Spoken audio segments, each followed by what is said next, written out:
The University of Hamburg opened in the April 29th, and to our understanding it was the first university in Germany where the presidium, like the administration, said or gave the okay and actually financed the whole island.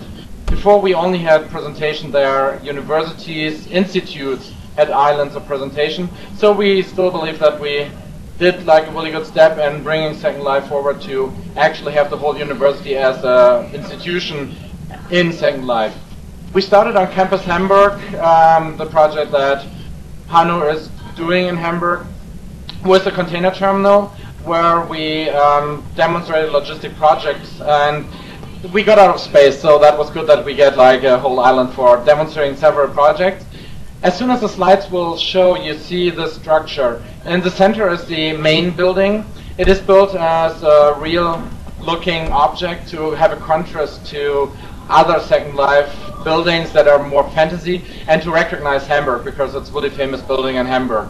On the left side, we have to admit that the inside is different because of the really small hallways, and we needed space because you feel better, and we want to demonstrate large projects.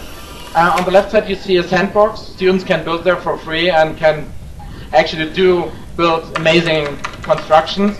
And then we have several project islands where different projects are working, and I will say something to the project in a moment. Below you see the avatars. Megester Euler is the one that is responsible for the university. Tyke McMillan, that is me, and that is like for everything, like I'm with that character in there. And Dr. Rock is my avatar. If I use lectures, I do that because otherwise I would have too many students as friends, and I don't want that. And on the right side you see myself. Well, before I come to the project, the main idea that we follow at the University of Hamburg is bringing e-learning to Second Life, e-learning as we understand it from the traditional way, like using certain technologies for blended learning and everything. And also we are focusing to connect the real world with the virtual worlds. Currently Second Life, but probably in the future we have to see if there are other worlds that can be connected to Second Life and combined in a larger project. The other thing is to use new media, which means that we try to bring videos in, but also try to bring live streams to have like a real blended learning feeling from the classrooms, use interactive slides, three-dimensional objects.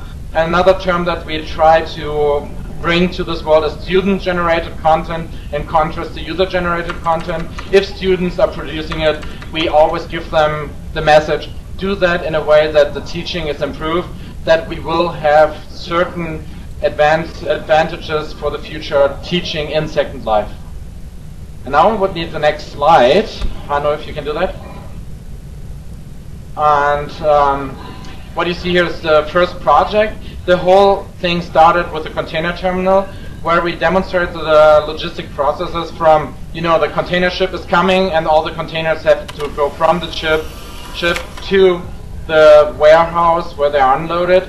So basically we modeled this process. It's currently in an automated process, so the containers are unloaded and the van carrier carry it around. The next step would be that students can actually drive and work on the container terminal. We combined these projects with a supply chain. Supply chains are connecting here the container terminal with the delivering of the products. Then we have a warehouse where they're stored, and the pharmacy where the actual product has to come to. And the pharmacy is also a single project. We do their simulation of queues. How are different queuing strategies allowed to serve people? So, like if a customer comes to the pharmacy, which queue he has to choose, how long he has to wait, and how on average it takes him before he gets out with his products. Next slide, Hanno. This project was on Campus Hamburg, and we actually want to make a connection to other projects, so the supply chain will be extended, because one project that we are currently realizing is building a factory producing soda drink.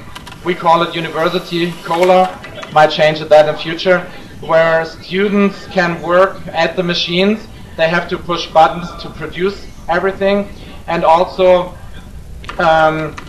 they see how material has to be delivered in time. If they don't order the material in time, they can't produce, and they get a drawback in delivering. Another project that is not connected there is a holodeck. We need different scenarios for certain, like you imagine a classroom, you want to have a presentation with chairs, then you want to have round tables, so you have to rearrange everything. And we're producing a holodeck currently where you just enter a number or pick an icon and the room changes to whatever you want, like a preset scenario. That's really important for us to change from certain scenarios within like one click. And then we are interested in psychology, mobbing, and interview simulator. Students are getting going into a dress room, then they choose an outfit based on a scenario description, or they get randomly changed the avatar. So imagine you are applying for a model job, and your avatar is suddenly changed to a really ugly person. So you have to handle that situation. When you enter the next room, where some interviewer is seeing your avatar and is reacting on it, in the first step it will be a live avatar, somebody playing the avatar. But in the next step, we want to have pre-recorded audio sequences that are matched to the outfit and the scenario. We have an interval information system. The information from the university has to be accessible from Second Life, as well as Second Life information has to go back to the website. We have some students working on law issues. This is more or less not really Second Life where we have to build something, but it is about anything law, from property law, what is allowed with respect to international project. We have international projects already where we cooperate in a language learning scenario. People from different countries come together and learn languages with role-playing included. And there's also, even here on the conference, people are interested, so I got like some nice connection now to Australia, where we want to have a joint project or a joint cooperation with students that build together. Okay, I think we can go to the next slide. And I think that is already the last slide. And what we do with the island, as long as we have space, is that we are actually combining, or assigning small islands to each project. So students know, this is my island, I can do whatever I want. We don't give them any limitations. We don't say it has to look like this or this. We only tell them, make it nice so it fits in the whole scenario. And they know they want to do that because they don't want to be having something really in contrast. And we tell them it must be for teaching. And basically,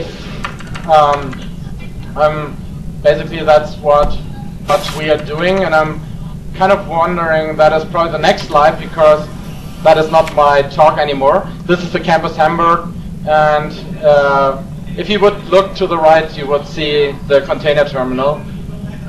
And anyway, so I hope that is my short introduction. I kept my 7 minutes, and I think later questions will be asked for the discussion.